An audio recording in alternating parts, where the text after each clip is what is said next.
अगस्त 2017 रात के करीब 2 बज रहे थे। दिल्ली के एक आम से घर में घर के लोग सो चुके थे। कोई चीख नहीं, कोई आवाज नहीं, कोई दरवाजा नहीं, कोई भी किसी भी तरह की हलचल नहीं। लेकिन अगले दिन सुबह जब घर की औरतें उठती हैं तो उनके बाल कटे हुए मिलते हैं। और सबसे हैरान कर देने वाली बात, आखिर रात को हुआ क्या था किसी को कुछ भी नहीं पता। किसी ने कुछ नहीं देखा, ना कोई घर के अंदर घुसा, ना कोई भागा और ना ही किसी तरह का सबूत मिला। सिर्फ मिला तो जमीन पे पड़े हुए उन औरतों के कटे हुए बाल और एक सवाल, आखिर रात को हुआ क्या था।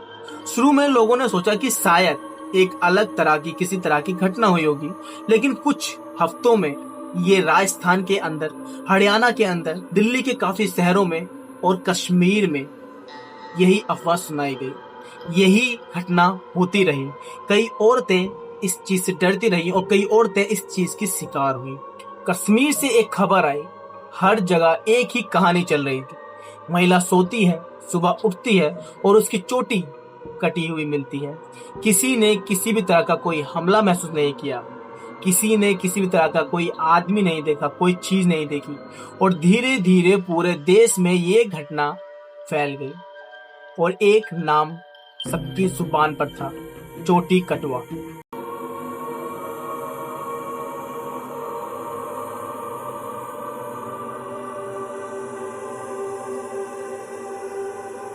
लेकिन क्या सच में कोई चोटी कटवा था या फिर पूरे देश में सिर्फ डर का माहौल था? सारे लोग डर का शिकार हो रहे थे। जो असल में मौजूद था वो सिर्फ लोगों का डर था। आज हम जानेंगे इंडिया की मिस्ट्री में से सबसे कंट्रोवर्शियल मिस्ट्री, जिसने लाखों लोगों को डरा दिया था और जिसका सच आज भी पूरी दुनिया में सामने नहीं आ पाया। एक ऐसी ही कंट्रोवर्शियल मिस्ट्री के बारे में आज हम लोग पता करेंगे। चलिए कहानी स्टार्ट करते हैं और शुरू से सब कुछ समझते हैं। तो सबसे पहले हम समझते हैं कि आखिर एक ऐसा केस जिसने पूरे देश में इस घटना को फैलाया था, जो सबसे ज्यादा चर्चित में था। दिल्ली मायापुरी एक मिडिल क्लास परिवार। उस रात घर के सारे लोग आम तौर से अपना जीवन व्यतीत कर रहे थे, जैसे रोज की तरह करते थे। सब कुछ वही कर रहे थे। खाना खाया, टीवी देखी और सब लोग सोने के लिए चले गए। सुबह जब घर की एक महिला उठती है तो उसकी आंखें खुलते ही वो देखती है कि उसके बाल कुछ उलझे हुए हैं। वो अपने बालों को संभालती है। फिर वो देखती है कि तकिए के पास कुछ बाल पड़े हुए हैं। फिर वो देखती है कि नीचे कुछ बाल पड़े हुए हैं। इसी तरह से जब घर की दूसरी महिला आई, तीसरी महिला आई, तो उनके साथ भी सेम सिचुएशन थी। उनके साथ भी यही घटना घटी थी। सब लोग शौक में थे। सब एक ही सवाल पूछ रहे थे कि रात को आखिर हुआ क्या था। दरवाजे बंद थे, खिड़कियां बंद थी और फिर भी बाल कटे हुए थे। और जब ये खबर बाहर निकली तो लोगों ने इसका अजीब इंसिडेंट समझा, लेकिन उन्हें नहीं पता था कि ये सिर्फ एक शुरुआत थी। इससे भी ज्यादा घटना कुछ घटने वाली थी। कुछ ही दिनों में राजस्थान से भी एक रिपोर्ट आई, फिर हरियाणा, फिर उत्तर प्रदेश। हर जगह एक ही पैटर्न, एक नॉर्मल रात और एक सुबह उठते ही महिला के बाल गायब। और सुबह जब ये सब देखते थे तो उनकी आंखें खुली की खुली रह जाती। कश्मीर में भी कुछ ऐसी सिचुएशन आई और कश्मीर से खबर आई सबसे ज्यादा केस की। कुछ ही हफ्तों के अंदर 100 से ज्यादा इंसिडेंट कश्मीर में हुए। कई महिलाओं ने दावा किया कि उन्हें सोते वक्त एक बेहोशी सी महसूस होती है।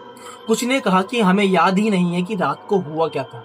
अब लोगों को लगने लगा था कि ये कोई कोइंसिडेंस नहीं है, ये सच में काफी लोगों के साथ हो रहा है। व्हाट्सएप पर मैसेज वायरल होने लगे, किसी गैंग ने एंट्री कर ली है, काले जादू के लिए बाल इकट्ठे किए जा रहे हैं, केमिकल स्प्रे से लोगों को सुलाया जा रहा है, उनके बाल काटे जा रहे हैं। रात को अकेले मत सोना। पूरे देश में अफवाहों का तूफान आ गया। गांव में पहरे लगने लगे।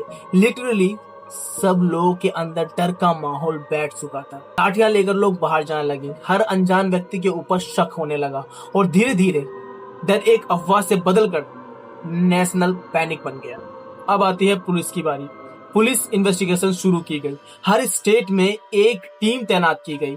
विक्टिम से पूछताछ की गई, फोरेंसिक बुलाए गए, मेडिकल टेस्ट हुए। लेकिन प्रॉब्लम ये आती है कि हर बार केस में कुछ अलग हो रहा था।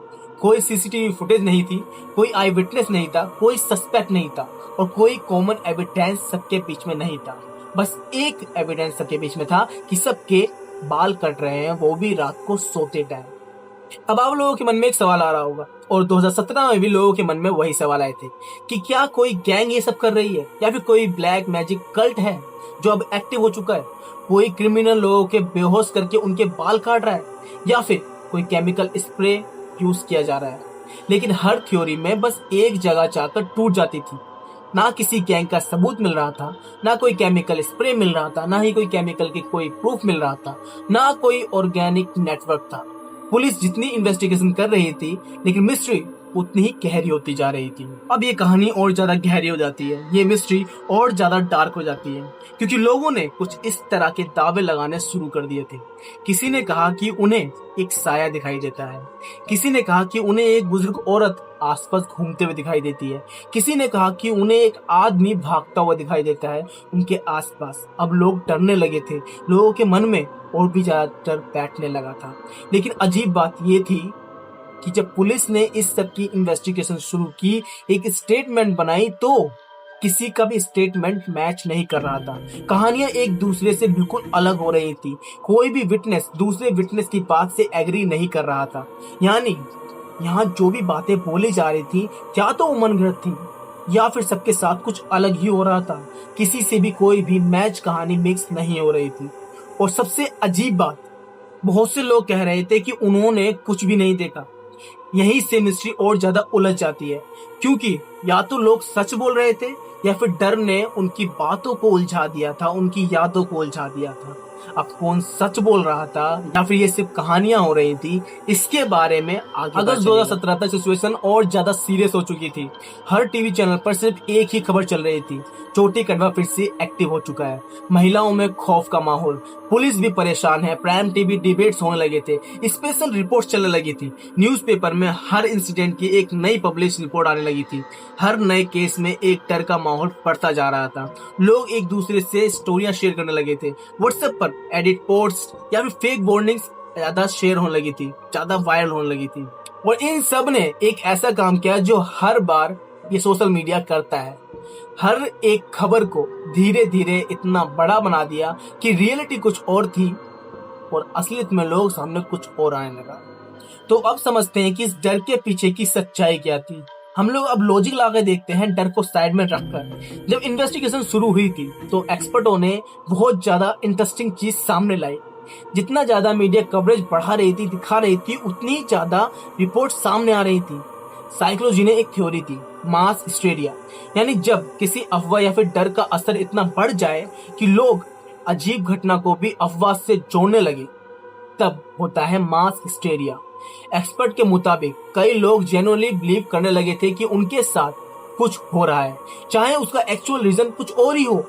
यानी अगर किसी के बाल झड़ भी रहे थे तो वो सोच रहे थे कि चोटी कड़वा उनके बाल काट रहा है।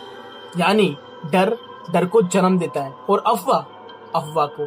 इसीलिए एक छोटी सी घटना भी ज्यादा बड़ी बताने लगे थे। लोग हर बार यही सोच रहे थे कि उनके साथ कुछ हो रहा है, कोई काला जादू हो रहा है, कोई चीज उनके पीछे पड़ चुकी है। लेकिन असलियत में वो शायद उनका डर था, या फिर शायद जनरली किसी के साथ कोई घटना घटी थी, लेकिन सब लोग उससे अपने आप को जोड़ने लगे थे। और यही वो पॉइंट है जहां पर चोटी कड़वा की कहानी और भी ज्यादा इंटरेस्टिंग हो जाती है, क्योंकि हिस्ट्री में ऐसा पहली बार नहीं हुआ था। 2001 में दिल्ली से एक मंकी मैन पैनिक भी हुआ था। हजारों लोगों ने देखा था कि एक अजीब क्रिएचर उन पर हमला करता है। पुलिस ने इन्वेस्टिगेशन की थी, लेकिन मंकी मैन कभी भी उनके सामने नहीं आया। ये भी एक ऐसी मिस्ट्री है जो अर्बन लेजेंड्स में आती है। अगर आप चाहो तो मैं इसके ऊपर भी एक लॉन्ग वीडियो बना दूंगा, आप कमेंट में बता देना। और उसी पहले 1692 के सलेम विच ट्रायल में लोगों ने देखा कि उन पर जादूगरनियां हमला कर रही हैं। और अगर बात करें हम लोग 1518 में, तो यूरोप के अंदर एक डांसिंग प्लेग नाम से बीमारी हुई थी, जिसमें लोग बेवजह ही सड़कों पर नाच रहे थे। और हिस्ट्री में साइकोलॉजी इन्हीं इंसिडेंट को मास पैनिक का एग्जाम्पल मानती है। और इसी वजह से जो दिल्ली में हुआ, जो इंडिया में हुआ, कई एक्सपर्ट मानते हैं कि ये भी चोटी कड़वा एक वही एग्जाम्पल है, वही पैनिक अटैक है। इसीलिए लोगों ने उस पर विश्वास बहुत ज्यादा किया। तो फाइनल आंसर, क्या चोटी कड़वा सच था? जवाब है पूरी तरह से हाँ भी नहीं कह सकते और पूरी तरह से ना भी नहीं कह सकते। कुछ इंसिडेंट हुए थे, बाल काटे गए थे, या फैक्ट है, लेकिन किसी नेशनल गैंग का सबूत नहीं मिला। कोई मास्टरमाइंड नहीं मिला, कोई ऑर्गेनाइज्ड नेटवर्क नहीं मिला और कोई ऐसा क्रिमिनल नहीं मिला जो पूरे देश के इंसिडेंट को एक्सप्लेन करता। इसी वजह से आज भी रिसर्चर मानते हैं कि ये बस एक मिस्ट्री थी।